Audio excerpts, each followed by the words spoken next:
One of the reasons it's moving is the retaining screws don't touch it, so it's able to move in and out. And its socket is a bit loose, so when we were turning the shaft, it was also turning within its socket. So I'm gonna file down these here just a little bit to get it low enough.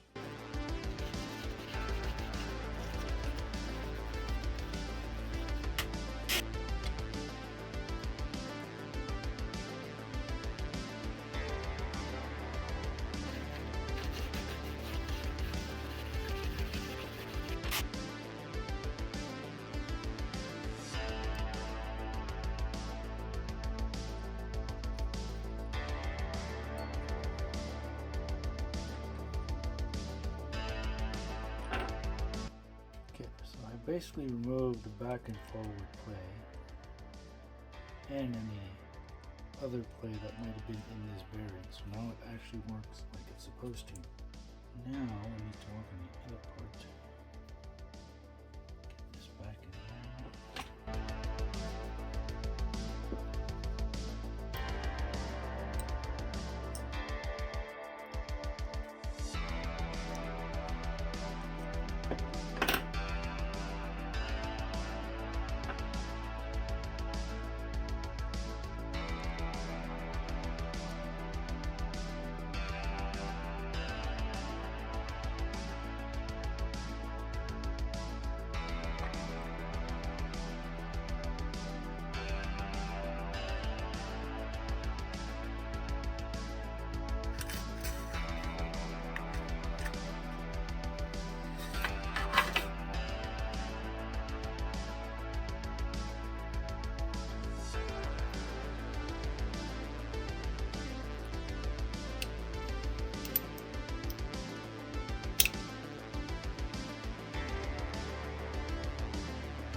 Still a bit too tight.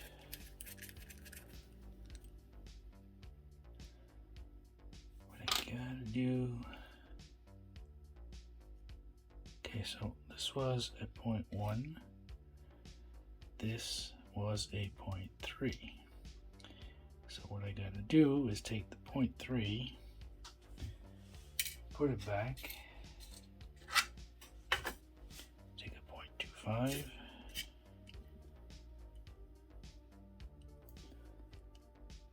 and then put the 1 back.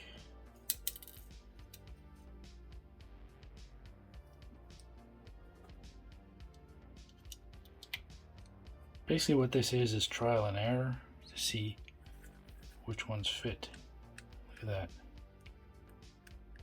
There's no more movement. It's nice and smooth. Alright, so now let's do this again, but with the output drive. So this bearing goes in here.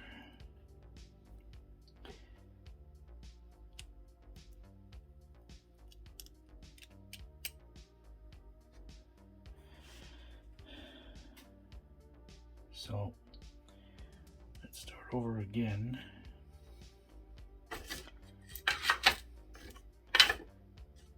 Start with 1.3 millimeter shim.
Okay, so that 0.3 millimeter pretty much get rid of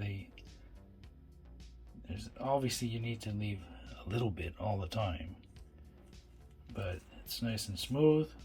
It barely moves anymore.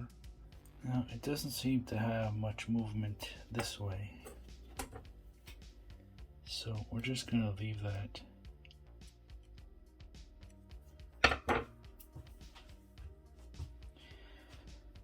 So basically this one is pretty much done.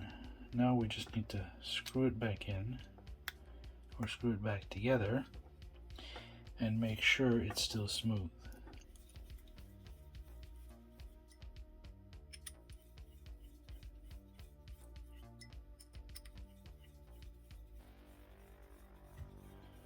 Once we got everything settled and seated properly, we will grease it all and then lock tight the screws. That's very nice and smooth. Barely any more movement.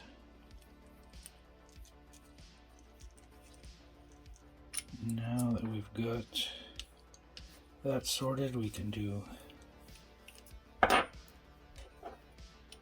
the grease and Loctite.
Yeah, for here, what we're going to do is we're going to insert a shim at the bottom. Let's try a 0.3.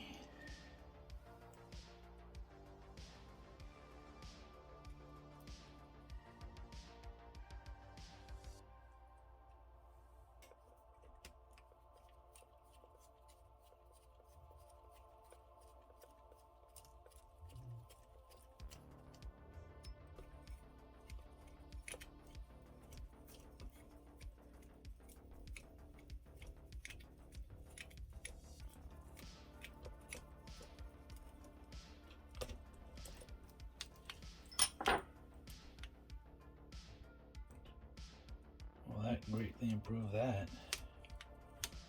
Still nice and smooth. Barely moves at all now. To make sure by spinning it that it doesn't bind anywhere. So now I need to do the same thing on the right side, and the same thing I did in here in the back. But ultimately, it's pretty much the same thing. Basically, those sections here. I don't need to do the steering thing because obviously I only have steering in the front. But that's some pretty big improvements. So if you want to use shims, get rid of some play, 3 Racing has the kits. Very important to separate them into individual bins because they're very easy to mix up. So I'm going to continue with this. I don't need to show you the rest of them because it's pretty much going to be the same thing all around. So we're getting pretty close. Basically need to do the same thing on the rest of the outputs of the axles, the portals that is, and then we can move on to the electronics. We're getting there. It's getting close. See ya.